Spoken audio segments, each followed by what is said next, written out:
ঢাকা 17 আসনে জামায়াতে ইসলামীর পক্ষে নির্বাচন করা ডাক্তার এস.এম. খালিদুজ্জামানের ফেসবুক কার্যক্রমকে তৃতীয় শ্রেণীর সস্তা রাজনীতি বলে মন্তব্য করেছেন যুক্তরাষ্ট্রের হাওয়ার্ড বিশ্ববিদ্যালয়ের শিক্ষক ডক্টর মির্জা গালিব।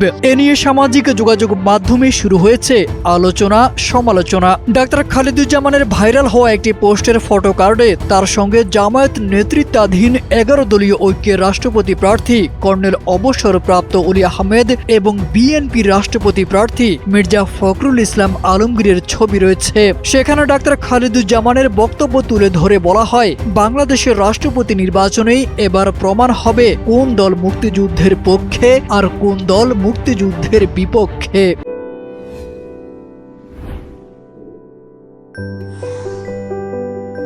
ডাক্তার খালিদুজ্জামানকে নিয়ে মির্জা গালিবের পোস্টের প্রতিক্রিয়ায় একজন লেখেন, বাংলাদেশের রাজনীতি সস্তা, তার মতো এলিগেন্ট ব্যক্তিদের এখানে রাজনীতিতে সুবিধা করা কঠিন, তাই সস্তা রাজনীতির টক্কর সস্তা রাজনীতি দিয়েই দিতে হয়। আরেকজন ডাক্তার খালিদুজ্জামানের রাজনৈতিক দৃষ্টিভঙ্গির সমালোচনা করে তার মতো যোগ্য ব্যক্তির কাছ থেকে আরও পরিচ্ছন্ন রাজনীতির প্রত্যাশা করেন।